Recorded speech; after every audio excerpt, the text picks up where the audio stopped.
A very special good evening to all of you my lovely students. तो कैसे हैं आप लोग? उम्मीद है आप सभी लोग अच्छे होंगे, पढ़ाई भी ज़बरदस्त चल रही होगी। दोस्तों, आज की क्लास में हम लोग जीके के महत्वपूर्ण प्रश्न करेंगे जो आपके बिहार आईटीआई और पैरामेडिकल की परीक्षा के दृष्टिकोण से बहुत ही ज़्यादा इम्पॉर्टेंट होगी। तो चलिए मित्रों, आज की क्लास को स्टार्ट करते हैं। तो क्लास को स्टार्ट करने से पहले एक छोटी सी रिक्वेस्ट है, यदि आप लोग हमारे चैनल पर नए हैं, पहली बार हैं, तो इस चैनल को सब्सक्राइब कर लीजिए और बेल आइकन को हिट कर लीजिए।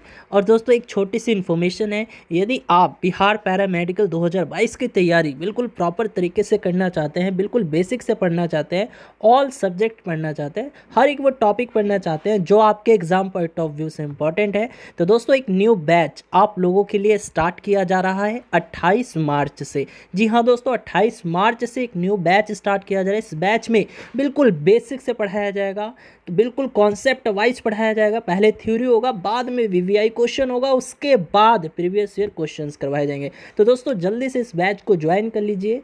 बहुत ही कम सीट है, यानी ओनली 40 सीट्स है। तो अब इस बैच को ज्वाइन करने के लिए आपको इस कोर्स को परचेस करना होगा, और इस कोर्स को परचेस करने के लिए आपको दिए गए नंबर पे हमें कांटेक्ट करना होगा, ठीक है। तो चलिए, अधिक जानकारी के लिए बच्चों आप लोग कांटेक्ट करके अधिक जानकारी ले सकते हैं। तो चलिए आज की क्लास को अब स्टार्ट करते हैं। चलिए बच्चों, पहला क्वेश्चन आपकी स्क्रीन पे, down the memory lane. Down the memory lane ये किसकी आत्मकथा है? किसकी आत्मकथा है? Premjit Lal, Mother Teresa, Nelson Mandela या मेघा पाटेकर? जल्दी से जवाब दीजिएगा बच्चों। बहुत ही अच्छा क्वेश्चन है, और इसी टाइप के क्वेश्चन, जी हाँ, इसी टाइप के क्वेश्चन आपके पैरामेडिकल और आईटीआई की परीक्षा में पूछे जाते हैं। डाउन द मेमोरी लेन ये किसकी आत्मकथा है? जी हाँ, सभी बच्चे बताएंगे। तो वेरी गुड, यदि आपने आंसर दिया है मदर टेरेसा यानी ऑप्शन नंबर बी, देन आपका आंसर सही है। तो याद रखना है, मदर टेरेसा की ये आत्मकथा है, ठीक है बच्चों। हाँ जी, और याद रखना है बच्चों, अगर आपसे पूछा जाए मदर टेरेसा जी का जन्म कब हुआ और कहाँ हुआ, तो याद रखना है 26 अगस्त। जी हाँ, आपको याद रखना है बच्चों, 26 अगस्त 1910 को, 1910 को जो है मैसीडेनिया है ना, मैसीडोनिया है ना बच्चों, इनका जन्म कब हुआ था? तो 26 अगस्त 1910 को, है ना, कहाँ पे हुआ था? मैसीडोनिया की राजधानी स्कोपजे एक जगह का नाम है, ठीक है। तो वहीं पे इनका जन्म हुआ था, ठीक है। याद रखना है कब हुआ था, तो 26 अगस्त 1910 ईस्वी को हुआ था। कहाँ हुआ था बच्चों? तो ये भी याद रखना है, मैसीडोनिया की राजधानी जो है स्कोपजे शहर में इनका जन्म हुआ था, ठीक है। चलिए बढ़ते हैं अगले क्वेश्चन की तरफ। चलिए बच्चों, अगला प्रश्न आ चुका है, भारतीय अंतरिक्ष अनुसंधान संस्थान यानी इसरो, है ना, इंडियन स्पेस रिसर्च ऑर्गेनाइजेशन, इसका मास्टर कंट्रोल फैसिलिटी यानी मुख्य नियंत्रण सुविधा ये कहाँ है? किस जगह है बच्चों? श्रीहरिकोटा में है, त्रिवेंद्रम में है, पोर्ट लुइस में है या हासन में है? जल्दी से बताना है। भारतीय अंतरिक्ष अनुसंधान संस्था यानी इसरो का जो मास्टर कंट्रोलर फैसिलिटी है बच्चों, ये कहाँ है? जी हाँ, जल्दी से बताइएगा, सभी स्टूडेंट बताएंगे। तो जी हाँ बच्चों, यदि आप लोगों ने आंसर किया है ऑप्शन नंबर डी यानी हासन, देन आपका आंसर सही है। तो हासन जो है इस क्वेश्चन का राइट आंसर हो जाएगा, यानी हासन एक जगह है, वहीं पे इसरो का मास्टर कंट्रोलर फैसिलिटी की सुविधा है, ठीक है। तो आइए बच्चों, अब इसरो के बारे में भी थोड़ा जान लेते हैं। इसरो का फुल फॉर्म हिंदी में तो जानते ही हो, भारतीय अंतरिक्ष अनुसंधान संस्था है। इंग्लिश में क्या होता है? आई से इंडियन हो जाएगा बच्चों, और एस से स्पेस हो जाएगा, तो इंडियन स्पेस, आर से रिसर्च हो जाएगा बच्चों, और ओ से ऑर्गेनाइजेशन हो जाएगा, ठीक है। तो आपको जो है याद रखना है बच्चों, इसका फुल फॉर्म क्या होता है, तो इंडियन स्पेस रिसर्च ऑर्गेनाइजेशन, ठीक है। इसकी स्थापना कब हुई थी बच्चों? तो ये भी याद रखिएगा, स्थापना कब हुई थी, याद रखना है 15 अगस्त। जी हाँ, 15 अगस्त जो है 1969 को इस्टेब्लिश हुआ था, इसकी स्थापना हुई थी, ठीक है। और इसरो का मुख्यालय कहाँ है, ये भी पूछा जा सकता है बच्चों। कोई बता सकता है इसरो का मुख्यालय कहाँ है? जल्दी से बताइए तो।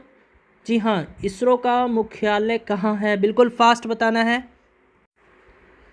तो जी हाँ, हेडक्वार्टर कहाँ है बच्चों? मुख्यालय, तो देखिए ये भी याद रखिएगा, मुख्यालय बेंगलुरु है, ठीक है। वेरी गुड, बेंगलुरु है, ये याद रखना है, ठीक है, बेंगलुरु, ठीक है। अब देखिए बच्चों, बाकी के ऑप्शंस की यदि हम लोग बात करें, ठीक है, बाकी के जो ऑप्शंस हैं, जैसे दिया हुआ है श्रीहरिकोटा, ठीक है, मान के चलिए श्रीहरिकोटा दिया हुआ है यहाँ पे।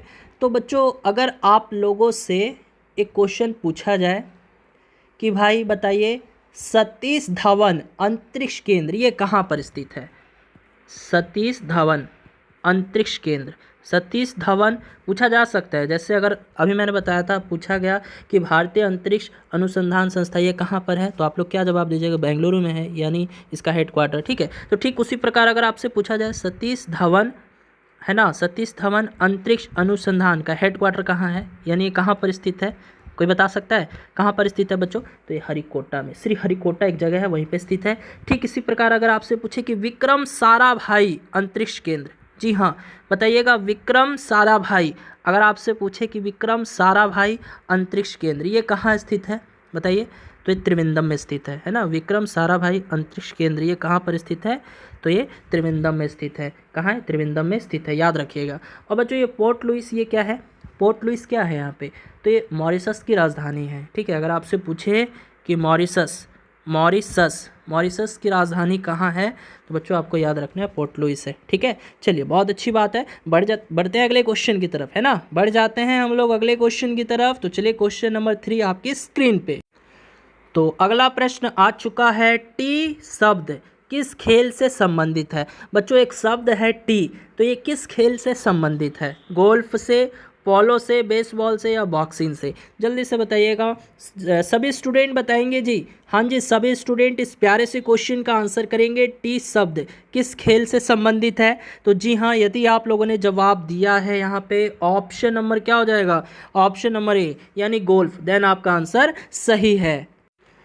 हाँ सही है जवाब, सभी बच्चों का सही है, यानी टी शब्द जो है किस खेल से संबंधित है, तो गोल्फ से संबंधित है। अब देखिए बात आई है गोल्फ की, तो एक प्रश्न आपके पैरामेडिकल में ऑलरेडी पूछा जा चुका है। प्रश्न क्या पूछा था बच्चों, यहाँ पे जो टाइगर वुड्स हैं ये कौन है, खिलाड़ी हैं, क्या नाम है इनका, टाइगर वुड्स नाम है।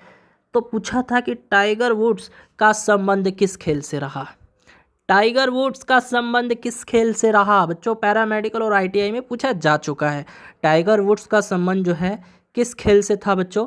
तो जी हाँ, इनका संबंध जो है गोल्फ से ही था, यानी एक अमेरिकन गोल्फर थे। ठीक है, तो इनका संबंध किस खेल से था, गोल्फ से था, आपको याद रखना है। चलिए मूव करते हैं अगले क्वेश्चन की तरफ।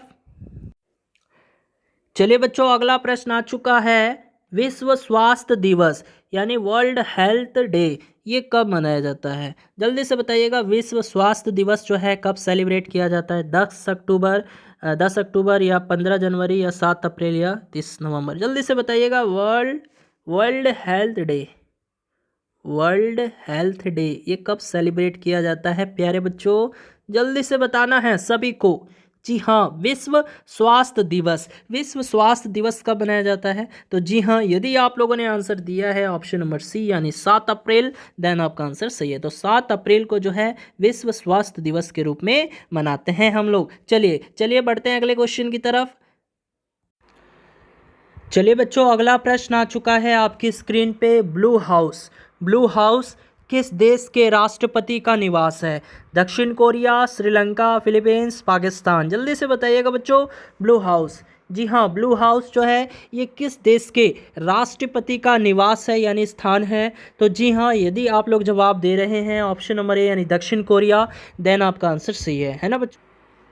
चलिए बच्चों अगला प्रश्न आ चुका है, ब्लू हाउस किस देश के राष्ट्रपति का निवास है, जल्दी से बताना है। ब्लू हाउस जो है ये किस देश के राष्ट्रपति का निवास है यानी स्थान है, दक्षिण कोरिया, श्रीलंका, फिलीपींस, पाकिस्तान, जल्दी से बताइएगा। ब्लू हाउस, जी हाँ जल्दी से बताना है सभी स्टूडेंट को, ब्लू हाउस जो है किस देश के राष्ट्रपति का निवास है। तो जी हाँ यदि आप लोगों ने आंसर किया है ऑप्शन नंबर ए यानी दक्षिण कोरिया, देन आपका आंसर सही है। ठीक है, तो कभी कभी ब्लू हाउस पूछ लेता है, कभी कभी व्हाइट हाउस भी पूछ जाता है। ठीक है बच्चों, कभी कभी व्हाइट हाउस भी पूछ लिया जाता है, तो जल्दी से बता दीजिए व्हाइट हाउस ये किस देश के राष्ट्रपति का निवास है। जी हाँ व्हाइट हाउस ये किस देश के राष्ट्रपति का निवास है, स्थान है, तो जी हाँ ये अमेरिका, जी हाँ ये संयुक्त राज्य अमेरिका के राष्ट्रपति का आधिकारिक निवास है ना। तो ये बच्चों लिख लेना है, यह अमेरिका है ना, अमेरिका के राष्ट्रपति का निवास है, अमेरिका के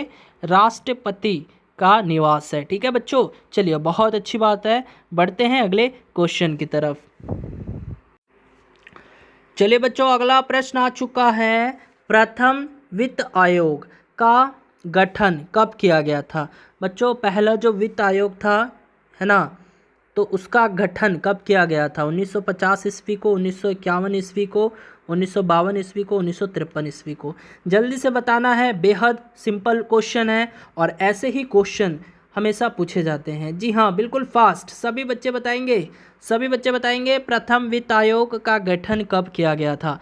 तो जी हाँ प्यारे मित्रों, यदि आप लोगों ने आंसर दिया है ऑप्शन नंबर बी यानी 1951 ईस्वी, देन आपका आंसर सही है। तो प्रथम वित्त आयोग का गठन कब किया गया था? 1951 ईस्वी को किया गया था। अच्छा, जल्दी से बताएंगे आप सभी बच्चे कि पहले वित्त आयोग के अध्यक्ष कौन थे उस समय, यानी जब इसका गठन किया गया था 1951 ईस्वी में, तो उस समय वित्त आयोग के जो अध्यक्ष थे वो कौन थे, यानी प्रथम वित्त आयोग अध्यक्ष कौन थे?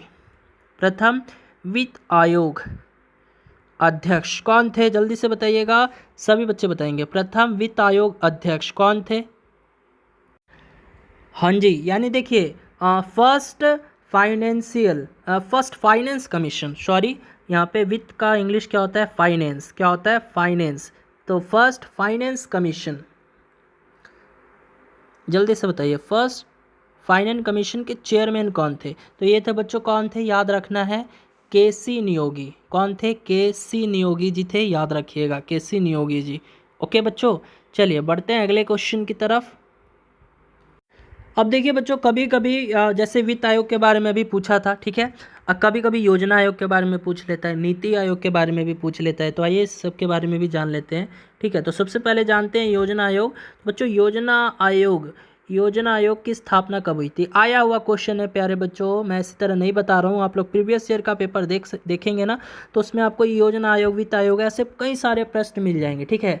तो योजना आयोग की स्थापना कब हुई थी बताइए जल्दी से। हाँ जी, कब हुई थी? योजना आयोग की स्थापना कब हुई थी? तो ये हुई थी बच्चों 15 मार्च 1950 को। कब हुई थी? 15 मार्च 1950 ईस्वी को हुई थी। ठीक इसी प्रकार अगर मैं पूछूं योजना आयोग के अध्यक्ष कौन होते हैं? योजना आयोग के अध्यक्ष कौन होते हैं बच्चों? योजना आयोग के अध्यक्ष कौन होते हैं? तो ये देश के प्रधानमंत्री जी होते हैं, है ना, याद रखिएगा, देश के प्रधानमंत्री जी होते हैं।